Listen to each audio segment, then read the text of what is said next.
মানে আমার মনে হয় গরমেতে হচ্ছে, অত্যধিক গরমের জন্য হচ্ছে। ও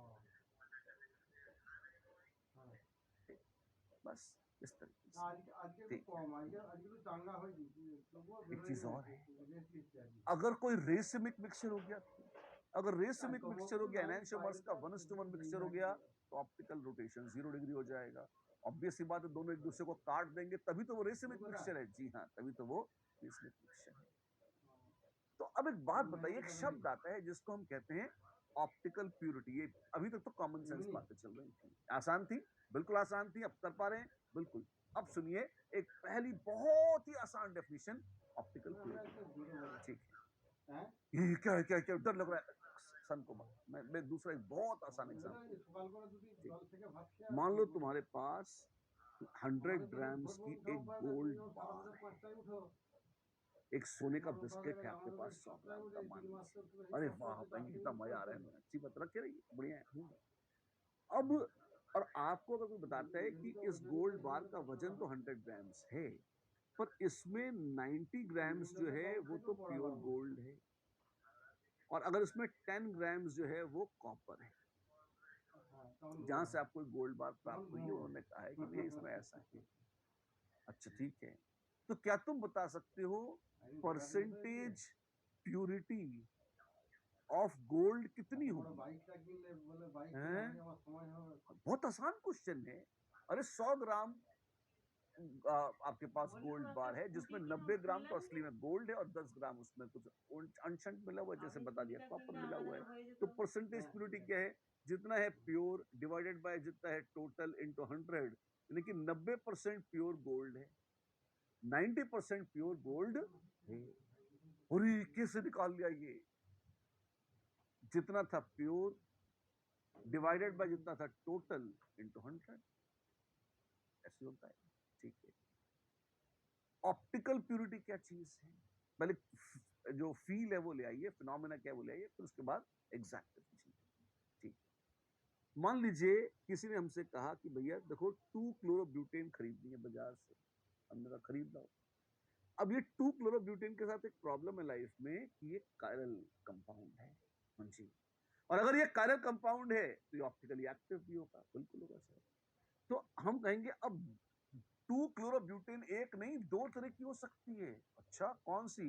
एक हो सकती है डी 2 क्लोरोब्यूटेन, और एक हो सकती है एल 2 क्लोरोब्यूटेन।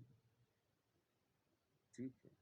और मान लो अगर specific angle of rotation alpha, specific angle of rotation alpha जो है इसका +100 है। मुझे नहीं पता कितना था, रैंडम बोल रहा हूं मैं, तो ये एग्जैक्ट वैल्यू एक्सपेरिमेंटल डेटा नहीं है। अगर अल्फा इसकी स्पेसिफिक एंगल ऑफ रोटेशन इसका 100 है, तो लीवो का -100 होगा, ये तो पक्का है। इसका मतलब अगर यूनिट कॉन्सेंट्रेशन का वन अगर यूनिट कॉन्सेंट्रेशन का 1 ग्राम पर ml का हम सोल्यूशन बनाते हैं डीक्लोरोब्यूटेन का, और उसको अपन 10 डेसीमीटर क्यूब की लेंथ के पोलारिमीटर ट्यूब में भरते हैं, जो कि स्टैंडर्ड्स थे, और देखते हैं कि एंगल ऑफ रोटेशन कितना है, नापते हैं इसे, तो वो 100 डिग्री आ जाएगा डेक्स्ट्रो में, तो -100 डिग्री आ जाएगा लीवो में। अच्छी बात है। अगर इसको 1:1 रेशियो में मिक्स कर दो तो मुझे मिल जाएगा रेसमिक मिक्सचर, जिसका एंगल ऑफ रोटेशन थीटा हो जाएगा 0 डिग्री। बिल्कुल ठीक है ना, ये तो हो जाएगा 0 डिग्री, अच्छी बात है। तो अगर रेसमिक मिक्सचर है तो 0 डिग्री हो जाएगा। मान लो मैंने इसे किसी और रेशियो में मिला दिया, और अब मैंने ये देखा कि ये जो एंगल ऑफ रोटेशन थीटा है ये 0 डिग्री नहीं आ रहा। ये जो एंगल ऑफ रोटेशन थीटा है ये 0 डिग्री नहीं आ रहा, ये थीटा मान लो आ गया 60 डिग्री, और ये थीटा आ गया 60 डिग्रीज, और उसमें कुछ अब आपने को बता दिया कि इतना इतना कंसंट्रेशन डेक्स्ट्रो और लीवो का मिलाकर है। अब हम ऑप्टिकल प्यूरिटी निकालना चाहते हैं, हम निकालना चाहते हैं कि क्या है प्यूरिटी किसकी, हमारे गिवन एनहांसमेंट की। जैसे इसकी डेफिनेशन देख लीजिए क्या होता है। Optical purity is defined as the ratio of observed rotation to the rotation of pure enantiomer. जैसे हमसे कोई पूछता है कि ऑप्टिकल प्यूरिटी ऑफ डेक्स्ट्रो क्या होगा,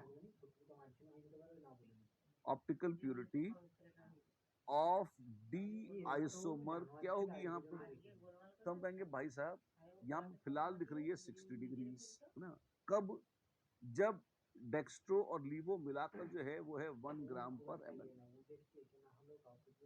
और अकेला 1 ग्राम पर ml डेक्स्ट्रो था तो भी कितना था 100 डिग्री, अगर अकेला 1 ग्राम पर ml होता लीवो तो भी है कितनी -100 डिग्री, मिक्सचर आ गया। तो अगर सिर्फ अकेला डेक्स्ट्रो होता तो ये होता 100 डिग्रीज। फिलहाल कंसंट्रेशन तो डेक्स्ट्रो लीवो मिलाकर उतना ही है 1 ग्राम पर ml, लेकिन उसमें कुछ डेक्स्ट्रो है कुछ लीवो, इसलिए मामला पिट गया और यह क्या 60 डिग्रीज, तो हम कहेंगे दिस इनटू 100 मतलब 60% है ऑप्टिकल प्यूरिटी। इसका मतलब 60% एक्स्ट्रा या 60% है कौन सा डेक्स्ट्रो, और 40% जो है वो रेसिमिक मिक्सचर है डेक्स्ट्रो और लीवो का। 60% तो डेक्स्ट्रो है, 40% रेसिमिक मिक्सचर है डेक्स्ट्रो और लीवो का, ये मतलब होता है ऑप्टिकल प्यूरिटी का। तो कैसे डेफिनेशन है, optical purity is defined as observed optical rotation divided by optical rotation of pure enantiomer, और ये जब कैलकुलेट करते हैं तो this is assuming same total concentration of numerator and denominator।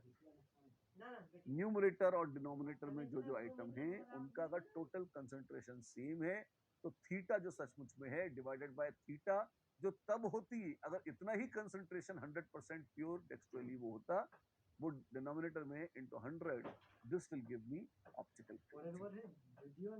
अच्छा, जैसे इस यहाँ पे एग्जांपल दिया है, मान लीजिए हमारे पास है 2 ब्यूटेनॉल, ठीक है, और उसमें रोटेशन मान लीजिए ऑब्जर्व किया गया 9.72 डिग्री था, ठीक है, और अगर प्योर एनांशियोमर होता, और यहाँ पे लिखा नहीं है साफ साफ पर यहाँ पे इंटेंडेड यही तो मैं लिख देता हूँ, जोड़ देता हूँ ताकि कंप्लीट हो जाए, of same concentration, same total concentration, अगर उतना ही कंसंट्रेशन जितना कंसंट्रेशन रखा था आपने और प्लस 9.72 डिग्री आया था, उतना ही कंसंट्रेशन रखें और प्लस 13.5 डिग्री आ जाए अगर एंगल ऑफ रोटेशन, तो हम क्या कहेंगे, तो हम कहेंगे ऑप्टिकल प्यूरिटी है 9.72 अपॉन 13.5 into 100, ये आ गई 72%। अच्छा, इसका मतलब क्या हुआ, इसका मतलब 72% डेक्स्ट्रो है उसमें, नहीं, इसका मतलब है 72% तो डेक्स्ट्रो अलग से है और 28% जो है वो रेसिमिक मिक्सचर है। मत भूलना रेसिमिक में डेक्स्ट्रो लीवो दोनों है, पर एक तरह जा एक तरह नहीं, दोनों मर गए, खत्म कहानी। रेसिमिक मिक्सचर में डेक्स्ट्रो लीवो दोनों है, डेक्स्ट्रो अकेला 72 नहीं है, 72 तो वो है जो रेसिमिक मिक्सचर के अलावा है। Other than racemic mixture optically pure सिर्फ डेक्स्ट्रो, सिर्फ लोगो कितना है यहाँ पे है 72% डेक्स्ट्रो एक्स्ट्रा है, ऐसा ठीक, इस तरह से। फाइन, तो टोटल डेक्स्ट्रो आइसोमर कितना होगा, वेल डेक्स्ट्रो या प्लस कितना हो गया, आप कह सकते हो 72% तो वो एक्स्ट्रा है, हाँ जी, और प्लस 28% था रेसिमिक मिक्सचर, तो उसमें 14% रहा होगा डेक्स्ट्रो और 14% रहा होगा लीवो, आधा आधा होगा ना, 50-50 होता है रेसिमिक। अच्छा, तो कितना हो गया, ये हो गया 86%, ये कितना हो गया, ये हो गया 86%, डन डन।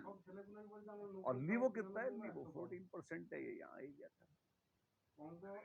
अच्छा, यहीं पर एक शब्द लगे आप और डिफाइन कर देते हैं जिसको लोग कहते हैं एनांशियोमेरिक एक्सेस। वाओ, ये क्या है, ठीक है, एनांशियोमेरिक एक्सेस नाम से भी फील आता है, एक्सेस में है कौन सा एनांशियोमर, आपके पास कुछ डेक्स्ट्रो है कुछ लीवो है, इसका मिक्सचर है, रेसमिक मिक्सचर में कोई एक्सेस नहीं होगी, 50-50% है डेक्स्ट्रो लीवो।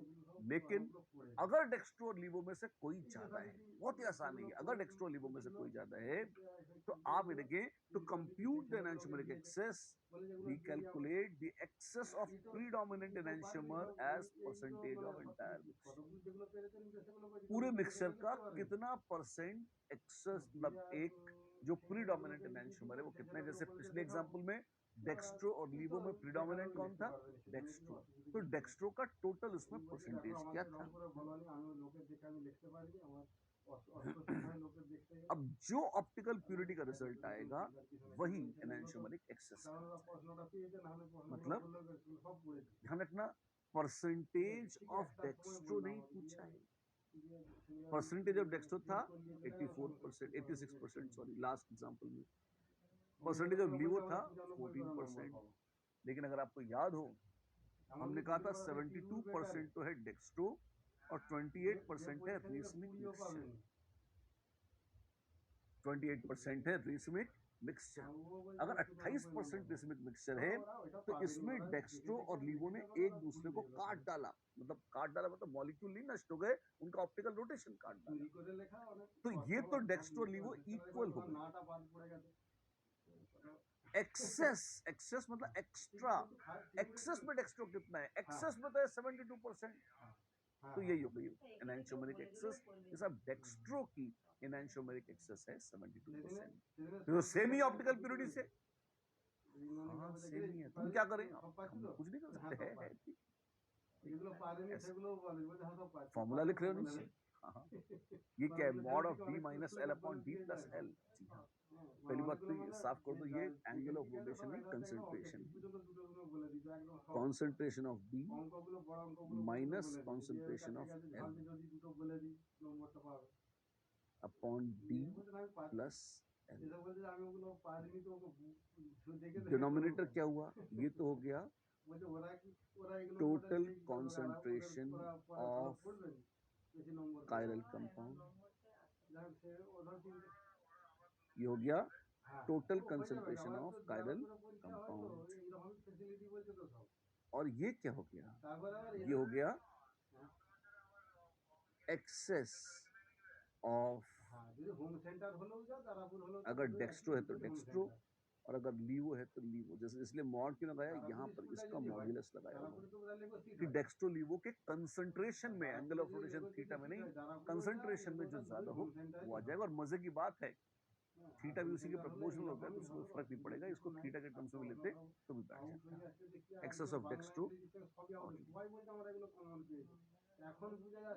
ठीक, एक्सेस ऑफ वन एनांशियोमर, दूसरे शब्दों में ये है excess of one enantiomer over other divided by concentration of total mixture into 100। तो cut the long story short, optical purity is equal to enantiomeric excess, that's it, एक ही चीज है, कोई फर्क नहीं है, परिभाषाएं अलग अलग होंगी, आंसर चलो ठीक है। क्वेश्चन कर लें, बिल्कुल एग्जांपल देखिए, जैसे यही था पुराना एग्जांपल चल रहा था, मैंने इसको आपको बोल के बता दिया है कि भाई डेक्स्ट्रो माइनस लीवो, अगर ऑप्टिकल प्यूरिटी थी 72%, टोटल 100% होता ही है ना, तो फिर अपन ने कहा कि 86% डेक्स्ट्रो है और 14% लीवो है, ठीक है। अगला question, molecules that are not superimposable on their mirror images are chiral। सच है या झूठ, बिल्कुल सच है, सबसे फंडामेंटल चीज है, true. All chiral molecules have chiral centers। नहीं नहीं, एलीन देखा था यार हमने, कोई chiral center chiral center नहीं है, पर molecule chiral, atom chiral, chiral center chiral atom, atom chiral नहीं है पर मॉलिक्यूल chiral है, एलीन था, बिल्कुल। This is false. तो दोनों सही है, नहीं नहीं, one is true and two is false, yes, one is true and two is false, 2007 का क्वेश्चन है। एक और हो जाए, बिल्कुल। An organic compound P exists in two enantiomeric forms which have specific optical rotation values plus minus 100 degrees। अच्छी बात है। The optical rotation of a mixture of these two enantiomers, the specific specific the specific optical rotation of mixture is minus 50 degrees, percentage of that which is lower. तो optical purity या एनहांसोमेरिक access कितनी है? हो रहा है 50 degree divided by maximum हो सकता है 100 डिग्री इंटू 100, तो 50% है ऑप्टिकल प्यूरिटी। अच्छा, तो इसका मतलब 50% होगा रेसिमिक मिक्सचर, तो 50% ही होगा रेसिमिक मिक्सचर, बिल्कुल सर।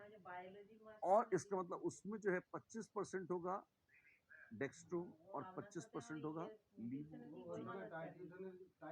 और पहले कितना है? पहले -50 है। अच्छा, तो लीवो कितना हो गया? तो लीवो हो गया 25% प्लस पुराना 50% यानी 75%, और डेक्स्ट्रो हो गया 25%। पूछा है calculate percentage of that enantiomer that is in lower concentration dextro. जवाब है 25% है उसका कॉन्सेंट्रेशन। कर पा रहे हैं आप? हाँ, ये तो आसान लग रहा है। अरे बहुत आसान है यार, देखो तो सही, डर जाती हो तुम, इसकी दिक्कत होती है। ये वाला तो अपने आप ही करना पड़ेगा।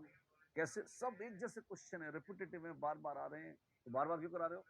करो तो सही, तुम्हें आज तुम्हारा डर निकल जाए मन से, इसलिए करा रहा हूँ। करो इसको, निकल चुका है डर, कोई डर नहीं हमको। अरे हिम्मत है मरना, मदद है खुदा, बहुत अच्छी बात है, करो। चलो, डर नहीं है तो भी करो और है तो भी करो, डर के आगे जीत है। Pure cholesterol has a specific rotation of -32 degrees. Alpha is -32 degrees. A sample of cholesterol prepared in the laboratory has a specific rotation of -8 degrees. ठीक है।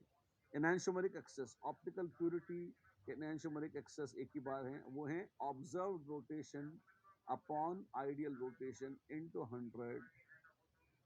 धत्तेरे, ये तो आंसर ही आ गया। कितना? 25%। वही पूछा था, 25 एक्सेस 25। ऐसे ही क्वेश्चन पूछा करो, बहुत अच्छा लगता है हमको, हमसे क्वेश्चन हो जाते हैं। हाँ तो होंगे, नहीं होंगे तो कहाँ जाएंगे? करो इसको, करो चलो। The enantiomeric excess and observed rotation of a mixture containing इतना एंड फलाना एंड ढिकाना respectively are। ठीक है, गजब। एक तो एनहांसोमेरिक एक्सेस पूछ लिया और ऑब्जर्व्ड रोटेशन थीटा तक पूछ डाला। आपके पास 6 ग्राम्स हैं प्लस के, 2 ब्यूटेनॉल और 2 ब्यूटेनॉल सेम है, आइसोमर्स हैं, तो मोलर मास सेम होगा। एक का 6 ग्राम है और एक का 4 ग्राम। तो मोल कितने होंगे? अगर इसके x मोल्स हैं, तो अगर वजन है 1.5 टाइम्स, तो मोल्स भी होंगे 1.5 टाइम्स। वजन है 1.5 गुना, तो मोल भी तो 1.5 गुने होंगे, क्योंकि मोलर मास तो सेम है उनका। अच्छा, बात तो सही है। तो therefore mole fraction of dextro, mole fraction of dextro कितना हो जाएगा? 1.5x उसके moles divided by 1.5x plus x which is 1.5 which is 0.6, और mole fraction of levo is x upon total which is 1/2 which is 0.4। ठीक, तो 60% है dextro, 40% है लीवो। ठीक, और बोला है the specific rotation of enantiomerically pure 2 butanol is 13.5। 13.5 unit तो उसका थीटा प्योर का है। फाइन। अब एक चीज तुम देखो, अगर ये 0.6 0.4 है, तो 0.4 और 0.4 तो बना लेंगे रेसिमिक मिक्सचर, और 0.2 ही एक्स्ट्रा होगा। तो एनहांसोमेरिक एक्सेस कितनी होगी? 20%। तो 20% होगी एनहांसोमेरिक एक्सेस। ठीक है, ऑब्जर्व रोटेशन कितना होगा? जितना हो सकता है उसका 20%। 13.5 का 20% कितना होता है? 27, 2.7 डिग्रीज। 2.7 डिग्रीज, 20% तो ठीक है, ये 27 यूनिट गड़बड़ है। अच्छा, तो ये हो जाएगा 2.7, 20%। Correct answer is C. 2.7 units या डिग्रीज जो भी है, यहाँ पे यूनिट है तो यहाँ यूनिट कर देंगे और डन डन। अच्छी बात। और क्वेश्चन पूछोगे? करो यार, डर तो निकले। इतने क्वेश्चन पूछते जा रहे हो, लास्ट करो करो। Plus tartaric acid has a specific rotation of 12 unit. Theta plus is 12 unit. When measured in 12 centimeter polarimeter tube and 2 gram per ml concentration at a given temperature and light. ठीक है, यहाँ एक sentence है, डरो मत लंबाए। When diluted to half the concentration को कर दिया अब 1 gram per ml. Length is same 12 centimeter. Parameter, the specific rotation will be, अरे यार कैसे फालतू की बात है, specific rotation थोड़े बदलता है, थीटा बदलता है, specific rotation तो सिर्फ टाटारिक एसिड पर डिपेंड करेगा, जब तक टाटारिक एसिड वही है क्योंकि वही रहेगा तो specific rotation तो उतना ही होगा, प्लस 12 यूनिट वो थोड़े बदलेगा, that is same. थीटा बदलते हैं, specific rotation नहीं बदलते, right? The answer is simply beautifully happily 12. Oh, धत्तेरे की, क्या धत्तेरे की हो गया ना। चलो ये वाला करो, थोड़ा डिफरेंट है। Which of the following pairs of isomers cannot be separated by fractional distillation? Fractional distillation ये क्या होता है? Distillation क्या होता है? अरे यार, evaporate करते हैं ना, उबालते हैं, सुना हुआ है, कोई नए शब्द नहीं है ये। हाँ सुना तो है, क्या करें? करें क्या? करो, काम करो, है ना? ठीक है। तो फ्रैक्शनल डिस्टिलेशन में क्या होगा? आप इवेपोरेट करेंगे, बॉईल करेंगे, तो किसको सेपरेट नहीं कर सकते? If boiling points are same, that is vapour pressure is same. अगर दो कंपाउंड्स का वेपर प्रेशर सेम हो तो डिस्टिलेशन से उनको कोई माइकल अलग अलग नहीं कर सकता। ठीक है। और किनका बॉइलिंग पॉइंट सेम होता है? क्या डायस्टीरियमर्स का बॉइलिंग पॉइंट सेम होता है ना? क्या इनैंशियोमर्स का बॉइलिंग पॉइंट सेम होता है? हाँ, इनैंशियोमर्स का वेपर प्रेशर और boiling point are going to be exactly same. तो ये तो ज्योमेट्रिकल आइसोमर्स हैं ना, इनमें तो अलग होगा, they can be separate. Plus minus tartaric acid and meso tartaric acid ये डायस्टीरियमर्स हैं। डायस्टीरियमर्स का भी बॉइलिंग पॉइंट अलग होता है, ना ना ना ये नहीं चलेगा, सेम बॉइलिंग पॉइंट मांगते हैं। ये तो कंपाउंड ही अलग कर दिए तो नॉनसेंस, तो अलग ही अलग है। लैक्टिक प्लस और minus lactic acid, yes they are enantiomers and enantiomers cannot be separated by fractional distillation. सत्य सत्य परम सत्य। अच्छी बात, बड़ा अच्छा लगा सुनकर। एक क्वेश्चन और कर लीजिए इसी बात पर।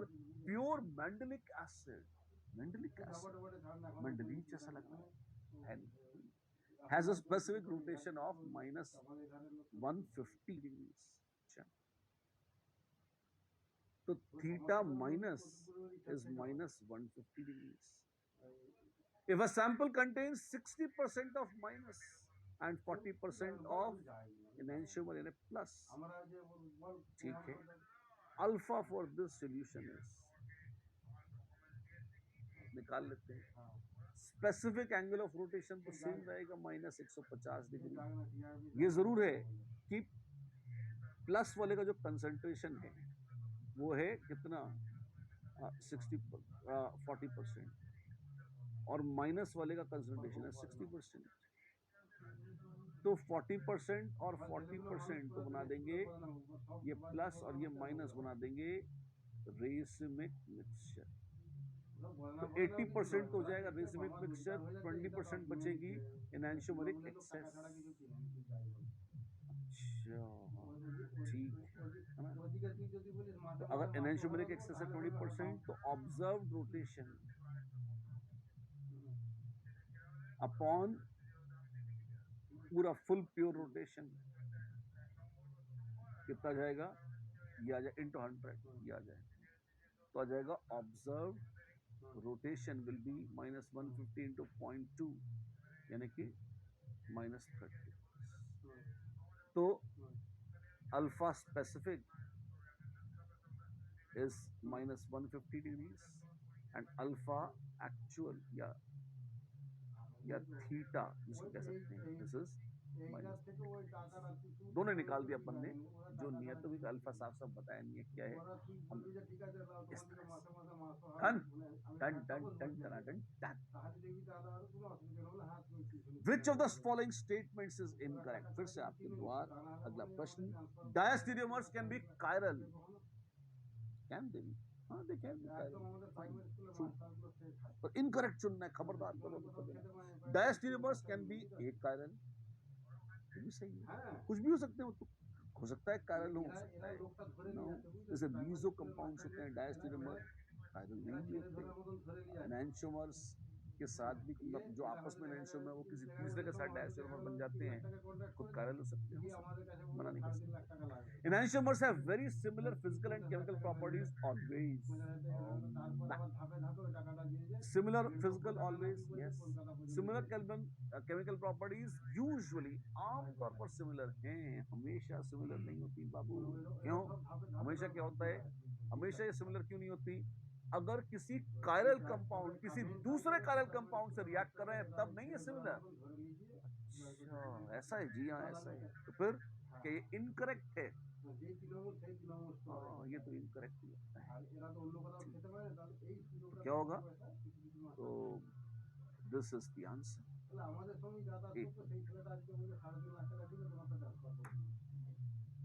और last, presence of plane of symmetry confirms optical activity, ये भी ट्रू है। तो फॉल्स जो था वो खाली सी था, तो सी ही सही आंसर है। कैसा करिए फिर देखिए, गलत चीजें सही है। अगला question, which of the following pairs of compounds is a pair of enantiomers? enantiomers पूछे हैं, बड़ा अच्छा किया है, दिल में बड़ी खुशी है इसे देखकर। देखते हैं क्या होता है enantiomers के नाम पर, आइए देखें। वेल ये जो कंपाउंड है ना, ऐसे रखा हुआ है, अगर इसे ऐसे पलट दें, पहले अंगूठा यहाँ है, पलट के अंगूठा जो लेफ्ट था वो राइट में आ गया, हाथ उल्टा दिखेगा ना, पहले इधर दिख रहा था, इधर दिख रहा है। ऐसी सेकंड मॉलिक्यूल को मैं चाहता हूं उठा के पलट दूं, ऐसे रोटी की तरह या पराठे की तरह, है ना। तो अगर बिल्कुल मान लीजिए इसको उठाकर ऐसे प्लेन में बाहर निकाल कर पटाक ऐसे पलट देता हूं, तो कैसा दिखेगा ये? वेल तो ये दिखेगा टैंग टैंग टैंग। तो ये वाला Cl जो है ये इधर वाले एटम पर आ जाएगा, जी हाँ। और जो अंदर जा रहा था, अब देखो अगर हाथ ऐसा है और ये आपकी तरफ आ रहा था, ये उंगली मान लो आपकी तरफ आ रही थी, अगर उल्टा कर दूंगा तो अब मेरी तरफ आ रही है, ठीक है ना। तो जो बाहर था वो अंदर हो जाएगा, जो अंदर था वो बाहर हो जाएगा। बाहर से कोई अंदर नहीं आ सके, क्या आ ही गया है ना, और अंदर से कोई बाहर बिल्कुल चला गया, ऐसा। अभी तो सेम है, और कंपाउंड को कितना भी अल्टो पल्टो अगर सेम आ गया तो फिर सेम नहीं होगा, दे आर सेम। देखिए हमसे तो पूछा एनांशियोमर है, एनांशियोमर है क्या? नहीं यार, तो सेम कंपाउंड है, एनांशियोमर थोड़ी। डी देखिए हैं, हाँ देखिए देखिए जी बताइए। वेल अगर आप गौर से देखें तो ये एटम कैसा है, बड़ा अच्छा लगता है यार, बहुत अच्छा। कैसा है, कायरल है कि नहीं है? हाँ है तो, क्यों? एक H भी है यहाँ पे, ये मिथाइल है, ये अलग है, और यहाँ से काटे तो ये अलग है और ये अलग है तो कायरल। तो कायर ये भी कायरल है और ये भी कायरल। जरा बीच से देखिए, क्या प्लेन ऑफ सिमेट्री है? ना ना ना, कोई नहीं। अच्छा क्यों, एक ऊपर एक नीचे, कहाँ सिमेट्री है? तो मॉलिक्यूल भी कायरल है, जी हाँ ये कायरल है। तो ये तो इसकी मिरर इमेज लगती है क्या? चेक कर लेते हैं, देखते हैं। ये तो अभी ऐसे रखे हुए हैं। अच्छा अगर दूसरे वाले को वैसे ही इस एक्सिस के अराउंड जरा घुमाता हूँ, मान लो दूसरे वाले को अगर ये बीच से एक लाइन खींचो और उसके अराउंड बस ऐसे ही, इसे ऐसा है इसको ऐसे घुमा दो जस्ट, तो क्या होगा? इधर बाहर है, इधर आएगा तो अंदर हो जाएगा, या बाहर और ये अंदर था, इधर आएगा तो बाहर हो जाएगा। तो इसको ऐसे घुमा भी लूंगा तो दिस विल अपीयर सेम, ये चेंज नहीं होगा। पर ये मिरर विरर नहीं देखने में यार, बड़ा आसान है इसको देखना। देखो ये तो पक्का है कि स्ट्रक्चरल फॉर्मूला तो सेम है, हाँ जी, हैं तो स्टीरियोइसोमर बिल्कुल, और दोनों ट्रांस हैं तो ज्योमेट्रिकल तो नहीं है बिल्कुल। और एक के ऊपर एक रख दो, अगर एक के ऊपर एक रख दो तो सुपर इम्पोज नहीं होंगे, हाँ नहीं होंगे। तो स्टीरियो आइसोमर है और ज्योमेट्रिकल नहीं है बिल्कुल, तो ऑप्टिकल है, जरूर ऑप्टिकल है। और क्या बचे, एनांशियोमर है, मनहूस एनांशियोमर भी कहाँ जाए। अच्छा ऐसा है क्या, हाँ बिल्कुल ऐसा है, आप देखें they are nothing but enantiomers. ठीक है, बढ़िया है, अरे शानदार है, गजब। सी को देखिए, कौन है एनांशियोमर, ऐसा पूछा है।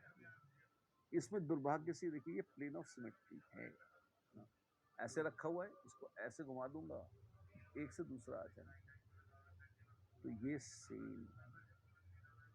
अगर मिरर इमेज हो भी गए तो प्लेन ऑफ सिमेट्री है, तो वो सेम आइडेंटिकल कंपाउंड हो जाएंगे।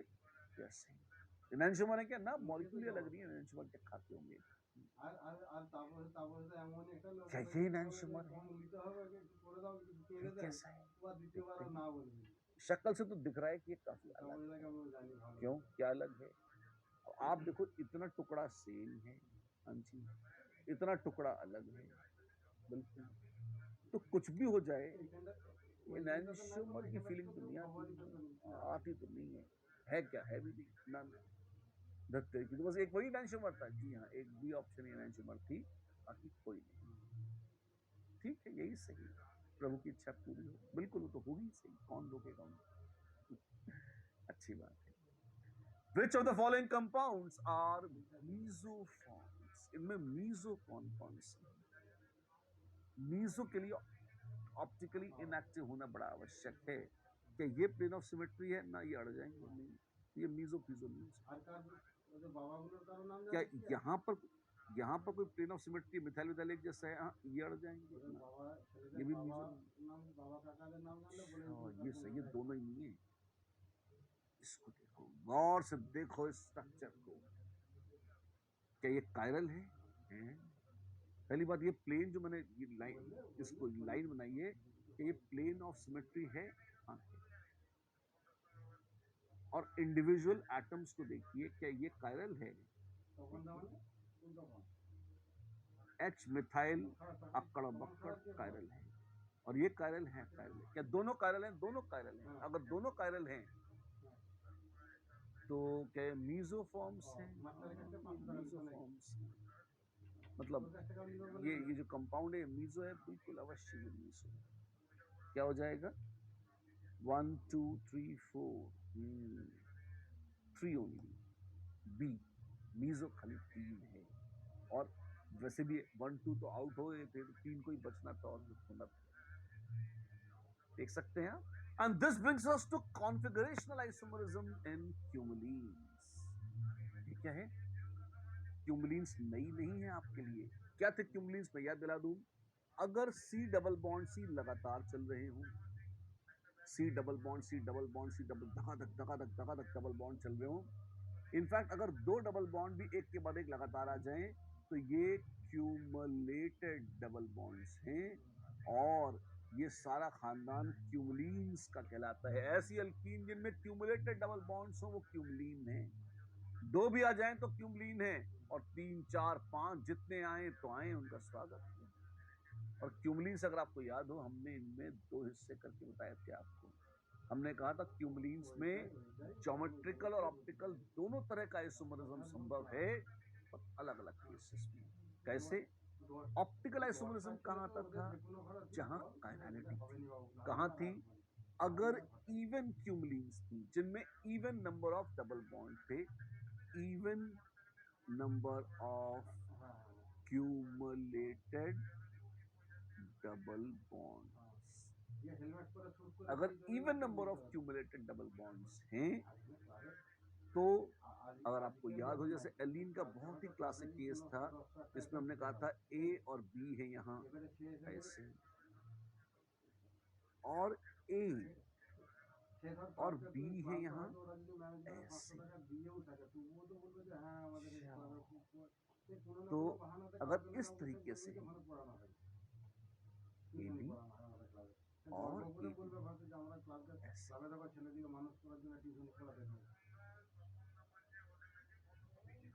तो किसी भी तरह से आप देखोगे तो ये म्यूचुअली परपेंडिकुलर प्लेन्स में है। और अगर ये म्यूचुअली परपेंडिकुलर प्लेन्स में हैं, अगर ये म्यूचुअली परपेंडिकुलर प्लेन्स में हैं, तो फिर आप ये कहेंगे कि इसमें एक शर्त है कायरलिटी की, जो प्लेन है ये प्लेन ऑफ सिमेट्री नहीं होगा अगर ये दोनों डिफरेंट हैं।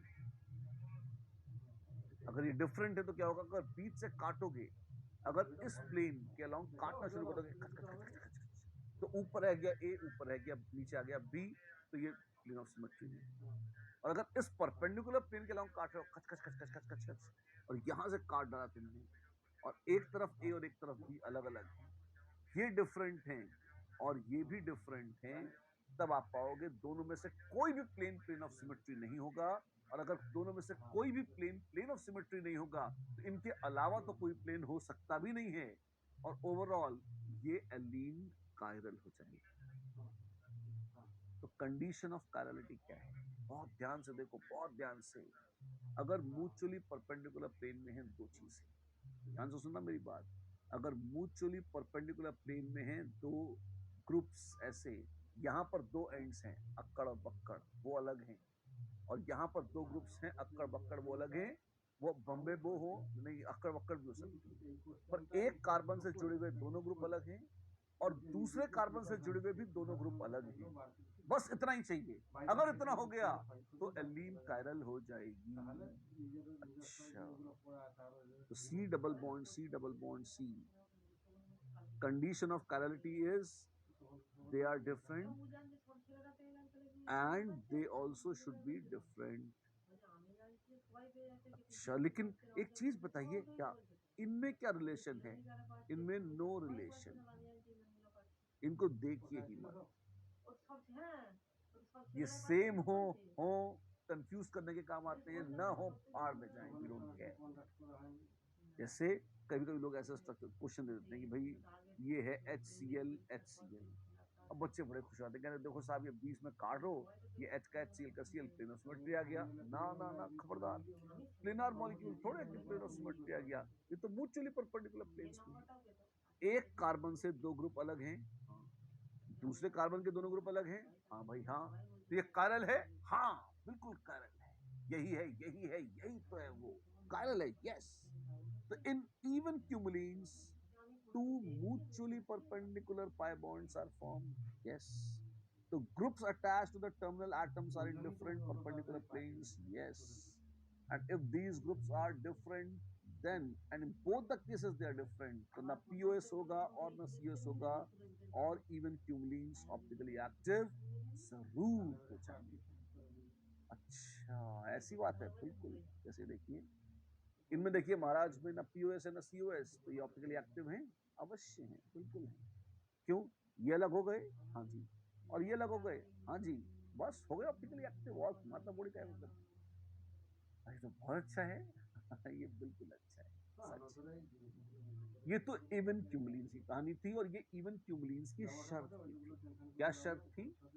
कि एक टर्मिनल एटम से जुड़े हुए दोनों ग्रुप अलग हो और दूसरे टर्मिनल एटम से जुड़े हुए दोनों ग्रुप अलग हो।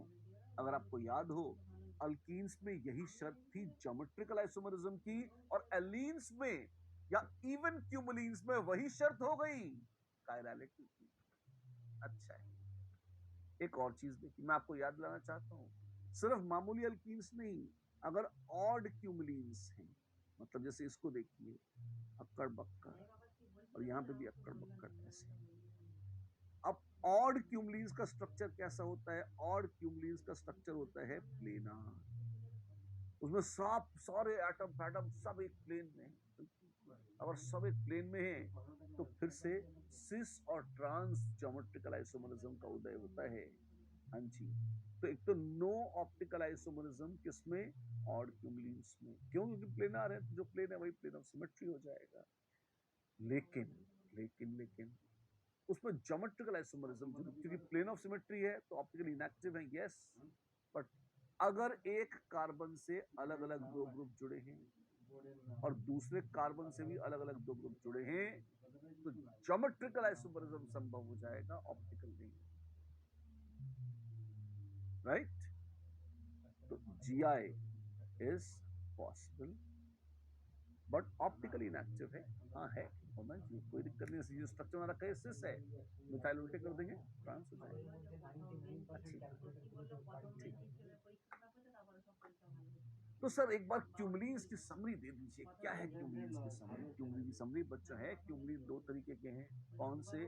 क्यूमलीन या तो ऑड क्यूमलीन्स थे या इवन क्यूमलीन्स थे। ऑड और इवन कोई भी होगा, इसमें GI यस, OI नो, इसमें GI नो और OI यस। एक मामले उल्टा था। और दोनों में कंडीशन क्या थी? दोनों में कंडीशन यही है कि each terminal carbon atom must be attached to two different, it must be attached to two different groups। और अगर ऐसा है तो हम कहेंगे कि ये क्यूमलीन्स या तो ऑप्टिकली एक्टिव हैं अगर इवन हुए, या ज्योमेट्रिकल आइसोमर्स हैं इनके अगर ये और क्यूमलीन्स हुए तो।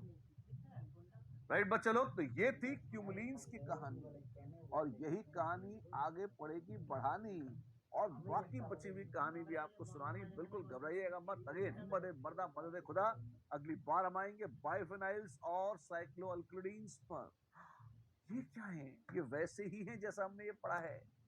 इसी कंसेप्ट को बस नए नए ढांचों में उतारते हुए आगे बढ़ते जाएंगे, और फिर से आपके पास आएंगे। कब? अगली बार। आज की मुलाकात में सिर्फ ही। नमस्कार।